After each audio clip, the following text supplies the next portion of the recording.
A top U.S. diplomat on Wednesday said that the United States expects the Taliban to allow Afghans who wish to leave Afghanistan to depart safely.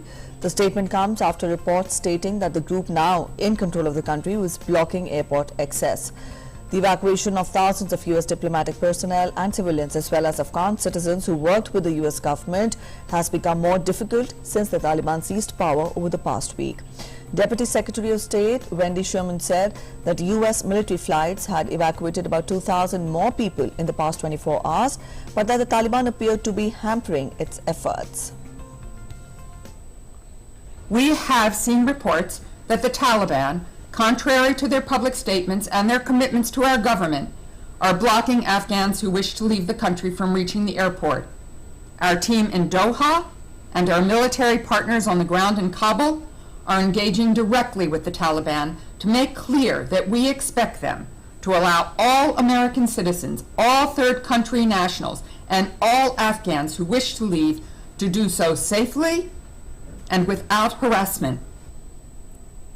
United Nations has meanwhile started moving up to a third of its international staff out of Afghanistan to Kazakhstan, but stressed the world body is committed to staying and delivering in support of the Afghan people in their hour of need. The United Nations had about 300 international staff and 3,000 national staff in Afghanistan. UN spokesman Stephanie Durak said that about 100 of those international staffers have been moved to Kazakhstan.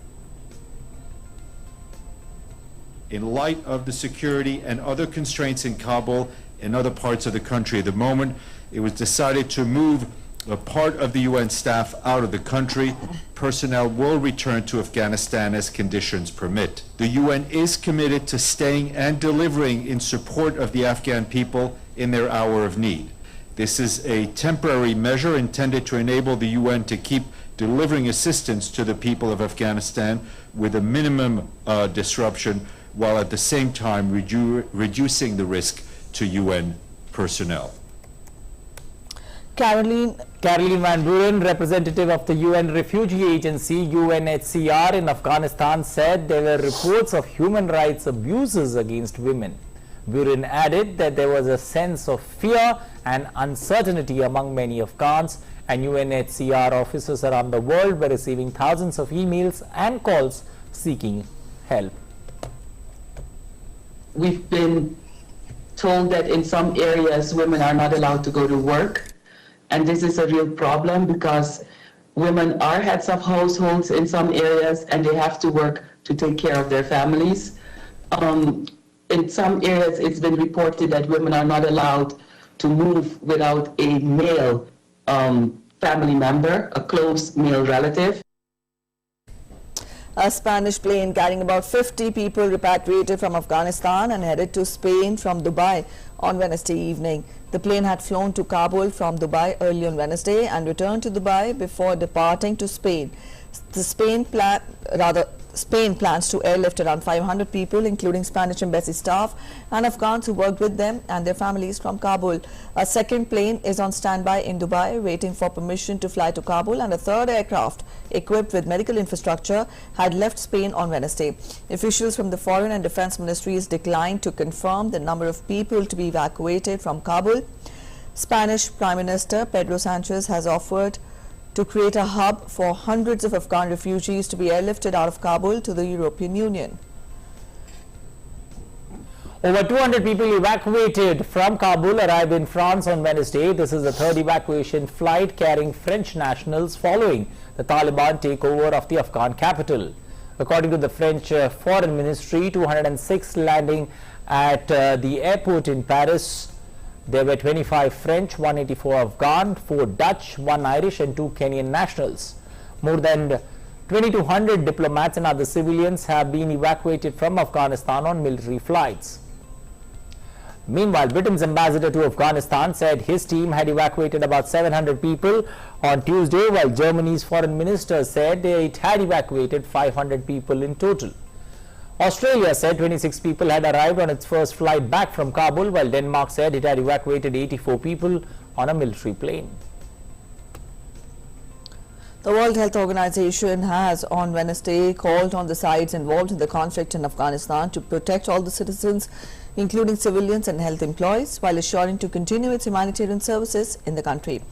In a statement, WHO has said that sustained access to humanitarian assistance, including essential health services and medical supplies, is a critical lifeline for millions of Afghans and must not be interrupted. It further said, with the recent conflict, trauma injuries have increased, requiring scaled-up emergency medical and surgical services. In July 2021, some 13,897 conflict-related trauma cases were received at 70 WHO-supported health facilities, as compared to 4,057 cases in July last year. Months of violence have taken a heavy toll on Afghanistan's fragile health system, which had already been facing shortage in essential supplies amidst the pandemic, the statement added. According to the WHO, attacks on medical facilities across Afghanistan remain a stumbling point in efforts to improve the country's health system.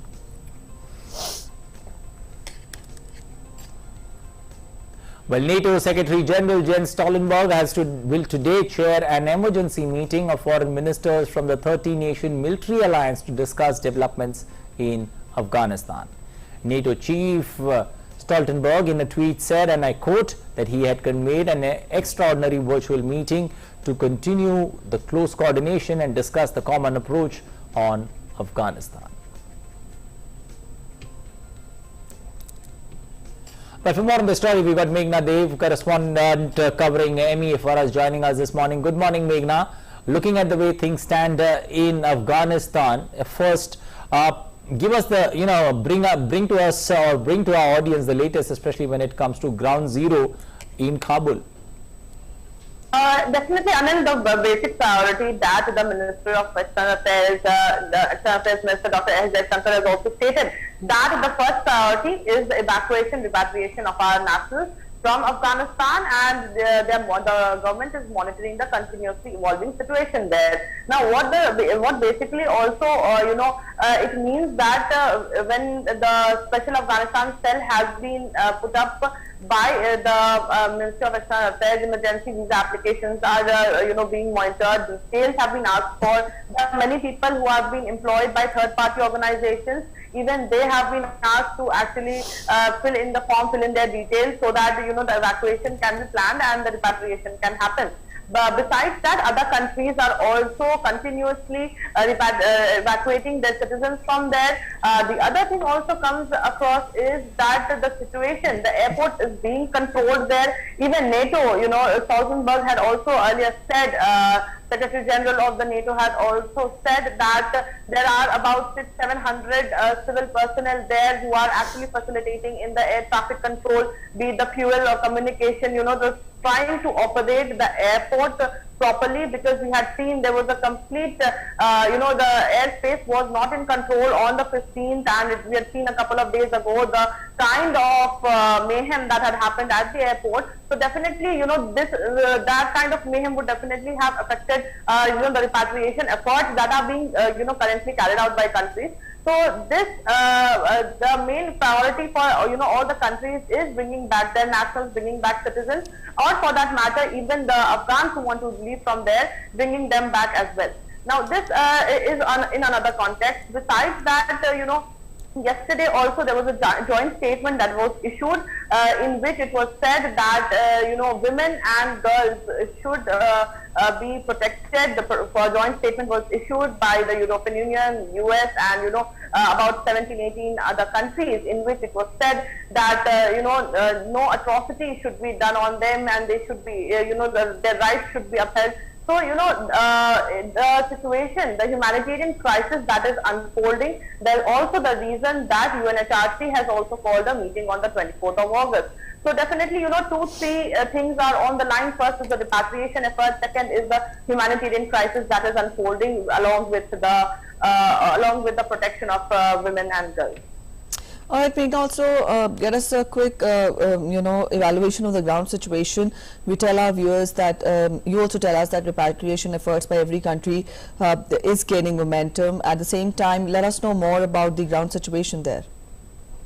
The other ground situation in the manner of what is unfolding for Pakistan, what is unfolding for Afghanistan for that matter, is that we had seen Mullah Baradar had arrived in Afghanistan and yesterday. Besides that, Anas Hakimi, who is also one of the members of the Taliban, one of the leaders of the Taliban, had met Dr. Abdullah and Hamid Karzai.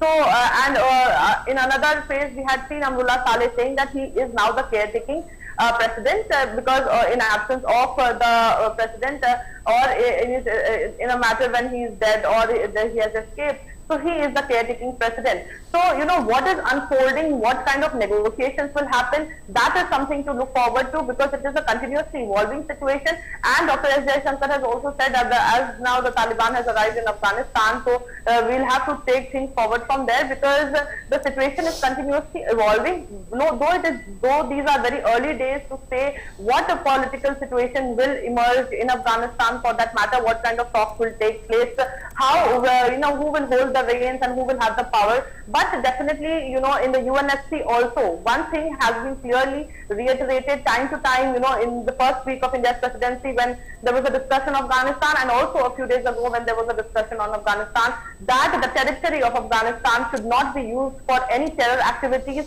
or terrorizing or threatening the neighboring land. So this, this has been very clearly stated a number of times, reiterated by the UNSC as well. So, all of this putting into context, the first is the kind of fluid situation that is there in terms of the political instability that is there, and you will have to see, what kind of negotiations take place and what kind of talks are there on the table. Okay, also especially from an neighboring country perspective, how is cross-border trade? Has it come to a standstill? Because how's the situation there on ground zero? Anand, this was something in this context, regarding the investments. From that perspective, was asked at the media stakeout to the External Affairs Minister. So he had said that currently the investment, the reporter posed the question in terms of investment. The External Affairs Minister said that this is, he doesn't look at it as an investment, he looks at it as a relationship with the Afghan people, and that relationship will definitely continue. But for the time, the priority is the repatriation, the priority is bringing back Indian nationals. So that is what he has clearly stated. But definitely, in a situation like this, when there is, when you don't know actually who is holding the reins of the government there, is the government currently existing or not, there are different, people claiming that now, there are people claiming, there Abu Saleh claiming that he is the caretaker president. There are other people having negotiations. Hamid Karzai and Dr. Abdullah are saying that peace will be restored, assuring the citizens. So there are several things happening, and in the middle of all of that, President Ashraf Ghani is there in UAE, and he says that to prevent bloodshed, he had flown from Kabul. So all of this, these are very early days to decide on, obviously the trade relations and all of that. But priority for India is currently repatriation, and all the things can take place. Okay, also throw some light with regards to the IMF there. The IMF has clearly said that Afghanistan can no longer have access to that, that funds that it is there. What does it mean, especially, now that funds dry up? How does the Taliban or, how does anybody in power there operate, considering that funds are not there, but you still need to thrive and survive? Yes, so the IMF has said, because, it also takes other countries the other countries who are the stakeholders, it also takes them accordingly. So, for that matter, the IMF has said that, the spokesperson of IMF has said that according to the rules, of the IMF, the international community is always being kept in perspective, and the IMF actually gives out the money or gives out the amount of the money or so you can say the fluidity can come after that. So the international community has no clue on what perspectives or is the situation there is very dicey. The reason IMF has not been able to give out any liquidity there. So this is very important on the backdrop that once the funds start to dry up, the situation, the economical situation also there would become very highly unstable. But this is for for the future to see that how the IMF also is there going to be any request from Afghanistan or from any kind of leadership there to add to the IMF that how the money can be given, the resources can be given. So the IMF resources cannot be used until and unless the perspective of the international community is not in favor of Afghanistan or is not concrete towards Afghanistan. Okay. So we'll have to see how it unfolds in the future. But for that matter, Anil, as you said, as the funds dry up, there's definitely pointing towards some kind of economic instability. All right, Meghna. So let's see how the days ahead pan out. Thank you so much for joining us with those inputs. Let's continue with other updates. India's Ministry of External Affairs has set up a special Afghanistan cell to coordinate repatriation and other requests from Afghanistan. Spokesperson of the MEA, Arindam Bagchi, in a tweet gave the contact details of the special Afghanistan cell.